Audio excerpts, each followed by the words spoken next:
All right, YouTube, how you doing? Welcome back to the channel. It is Monday, December 9th. Happy Monday to everyone out there. We have just one NBA game on today's slate. We have the Raptors taking on the Knicks. In this video, I'm going to give you my prediction on the side. I'll give you my prediction on the total. We'll talk about any other plays. We got a couple player prop spots right now that we're liking as well. But as always, guys, keep an eye down on the pinned comment of this video for my final plays. Absolutely free if you do want to check those out. So what I'm actually rolling with myself. In terms of how we did yesterday, not really proud of it. We had a nice little same game parlay that I was like, how does this lose, right? Well, we'll see. Jordan Poole scores 9 points. That's how. I mean, Ja Morant didn't play, so the odds would have been kind of shot anyways. But then Jokic, I joked even about it in yesterday's video. I was like, there's no way he scores, a bunch of points again. And Jokic has bet. So we'll take the womp womp and 0-2 night. This NBA season has been good night, bad night, mediocre night, bad night, really good night, bad night. Like, we just haven't hit that stride yet, but you know what? Those things are not guaranteed here. We're just a normal person out here doing the research, trying to supply some plays and some videos. So who knows? Hopefully it does come. I'm not losing hope there. In terms of the ride of the day, we didn't have one. We focused on NFL yesterday, and the person that won 2 days ago didn't get one in. So ride of the day is up for grabs. We only have one game, so it'll take some cojones to lock in the ride of the day today. But get that hashtag ride of the day down in the comments with your favorite play. I'll jump on board with one person's pick. Give you a shout out in the next video, win or loss. Give you a shout out over on my X today as well, and on the Guy Boston Sports site. If you win, we continue to ride with your play as you go on a streak. If you lose, we do got to talk about it, and we'll drop the womp womp like I just had to take. We'll drop the womp womp on you, but it is what it is, right? So go ahead and drop the hashtag ride of the day with your favorite plays down in the comments. And let me say, the ride of the day, yes, we just pick one person and ride with it, but I want you guys to know how good some of these ride of the day calls are. Like, if you are just watching this, watch this, but then scroll down in the comments and see some of the bangers that people are putting out. Even if we don't select someone for ride of the day, it's just kind of luck of the draw, right? But there's tons of great plays. A lot of people smarter than me down in the comments, so go ahead and check that out. But, all right, what do you say we jump into this game? Hit that like button, hit that subscribe button while you're messing in the comment section and everything like that. You guys have been super, super supportive on the new channel. We've been here for over a month since the old channel went through its whatever, and the fact that we're at 18,000 plus subscribers, thank you guys so damn much. But let's go ahead and dive into this one. Raptors 6-point dogs, the total sitting at 230.5. Knicks coming off of a loss to Detroit. Now, Karl Anthony Towns was out. He is listed as a game time decision today, so that's going to be a major factor. He does have lines out and odds out, and we'll talk about him in a little bit, so I imagine that he does play, but just keep an eye on that before you go guns a-blazing jumping on the Knicks side if you do like it, because Cat is listed as game time decision. Not as probable, not as, doubtful, but questionable, so he's right there in the middle. In terms of injuries for Toronto's side of thing, Quickly and Brown, they've been out for a while, but they're coming off the Knicks are coming off of a loss to Detroit, in which they're 8-point favorites. Toronto coming off of a loss to Dallas. They did cover, though. They lost by 7, and they were 8-point dogs. Toronto is 7-3 against the spread in their last 10 games, 5-5 straight up.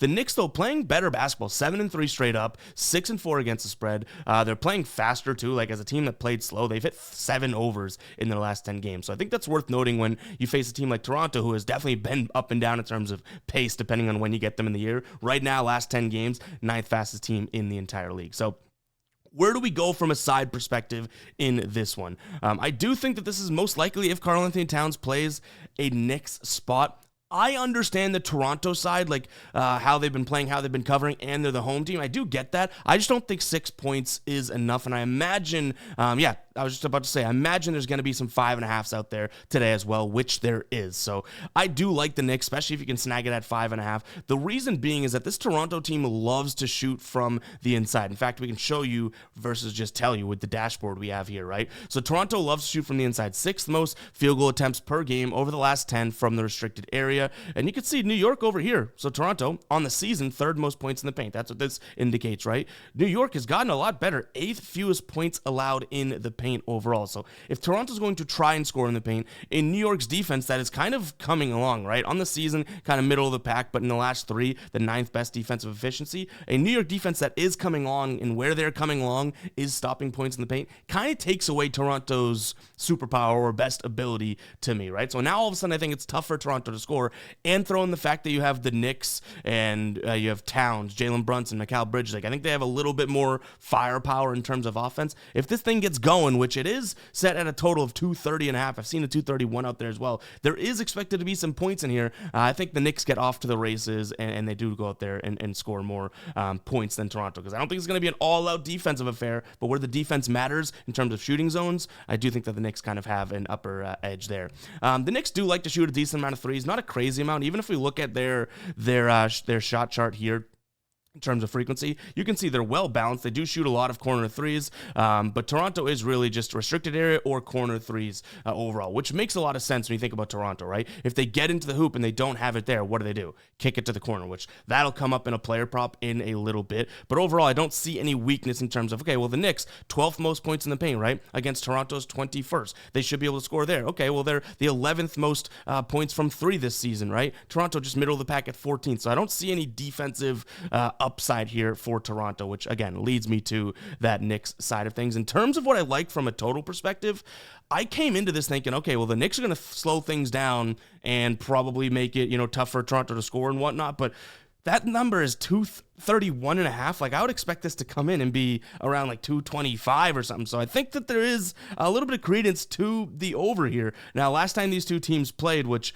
was last year, the Knicks won 145-101. The time before that, 126-100. The time before that, 136-130. So they have had, and that's dating back, to last year. They have had some high-scoring games here. And Toronto's defense, if we really do look at it, last few games, 125 to Dallas, 129 to OKC, 111 to Indiana, 116 to Miami, 121 to Miami. So their last good defensive game was against New Orleans, in which they held them to 93, but I have a feeling New Orleans held themselves to 93, right? And then the Knicks side of things, yes, their defense has been kind of playing well, but some of these low-scoring games, Charlotte 98, New Orleans 85, I don't give the Knicks defense, like I just talked about New Orleans, right? Like, they'll do that to themselves. They face Detroit, no Towns, I get it, but it's not like that Towns is an all-defense type of guy. Detroit scores 120. Charlotte, another offense without LaMelo Ball, scores 101. Orlando banged up 106. So I do think that there could be some points in this one, especially as Toronto has gotten more and more healthy with Scotty Barnes back and that type of thing. So yeah, give me the over. Like I said, my initial thought was, wow, that's a high number, but the more and more I look into it, the less and less I like an under. So by default, I like the over. I will say I like the Knicks -5.5 probably a lot more than I do the over in this spot. Maybe a Knicks team total could be in consideration here, because I do think that they could score some points. But again, when taking it over, I'm kind of scared of that Toronto team not being able to score in the paint like they like to, but we shall see. Guys, before we do get into player props, like I said, I have two of them. I'm going to go ahead and let you know that Underdog has an amazing deal going on right now. Underdog, first off, is an amazing app. If you don't know what it is, you can use it on your computer or on your phone or on tablet, whatever. All you do is pick higher or lower based on player set projections. You add the ones you like into your entry. The more you win, the more you get paid out. They have a freebie for you today, a free pick, 0.5 total yards for Joe Burrow Monday Night Football. I know we're talking basketball, but how can you not take advantage of this, right? The link is down in the description as well as the pinned comment, whichever one is easiest for you. Go ahead and check it out, guys. You're also going to get a great deposit bonus of up to $1,000, which is absolutely a no-brainer to go check out. And with Underdog, you can also win up to $1,000 extra money with your entry. So go ahead and check it out. Again, that link will be down below over on Underdog. But let's go ahead and dive into a couple player props here for this game. Well, like I mentioned, Karl Anthony Towns is a game time decision. I think he's going to play based on his lines, and one spot that I'm liking is either his rebounds and or his rebounds plus assists. So this is him over the last 10 games. Last time he played Toronto, he only had 10 rebounds, 3 assists, but that was when he had 21 rebound chances and 5 potential assists. He clearly didn't maximize what he had been getting. He's getting similar numbers now, but crushing this line, right? So that was an off game for him. And even if we look at what Toronto's been doing against center so far this year, the most assists allowed in the league, and then rebounds, the 7th most. So I do like the spot for him to go out there and get some rebounds plus assists.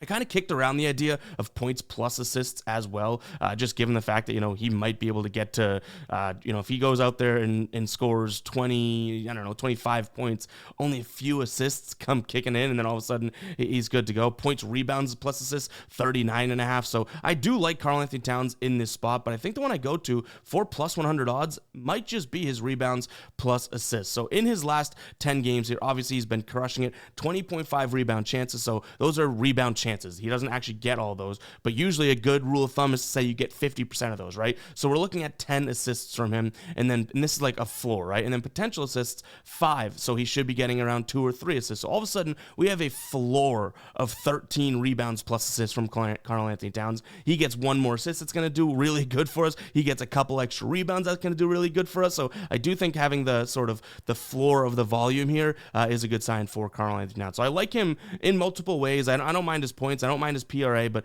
rebounds plus assists, because we're getting that plus money, could be something that we consider as well. We flip it over to the other side of things.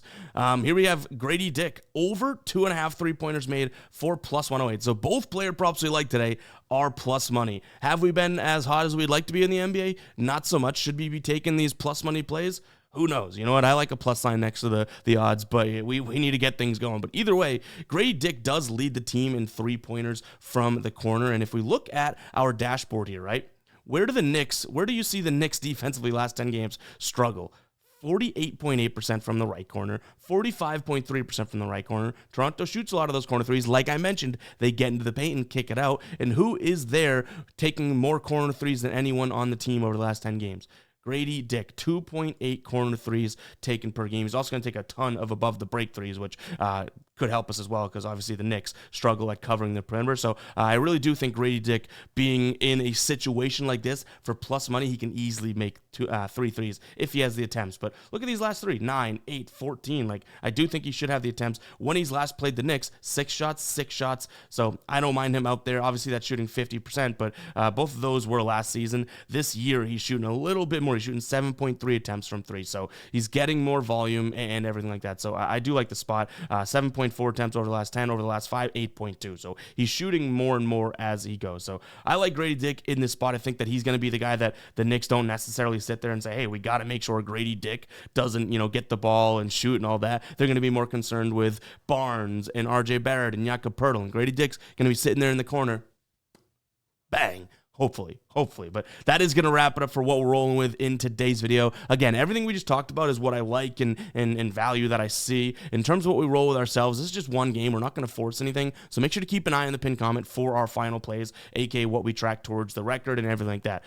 Yesterday was tough. By the way, comment 12 if you made it this far in the video. Got a little bit of a rant here. Yesterday was tough because a lot of, and it happens a decent amount, but it's just the nature of the beast. A lot of our plays that we liked, we ended up being good calls and they hit, but we didn't actually roll with it or put our own bread on it. You know what I mean? Like, that's the unfortunate bit of when I go through every single game on every single slate, like, obviously you're going to have some wins that you don't roll with, but it's just kind of the nature of the beast, right? Just like sometimes there's games that I'm really confident in, I don't actually get to the window to place it and it ends up being a stinker. That doesn't count as loss. So I can understand that, but it is frustrating. We have an 0-2 day and all of a sudden it's like, wow, I was 1 second away from taking that game or this game and we just didn't do it, Unfortunate, but you know what? It is the nature of the beast. We are in this industry, and if you guys are doing this expecting anything to be guaranteed or anything like that, then you are doing the wrong damn thing. But guys, that's going to wrap it up for me. Hopefully you guys are off to a good start with your week, and we'll catch you guys in the next one, all right? Peace out.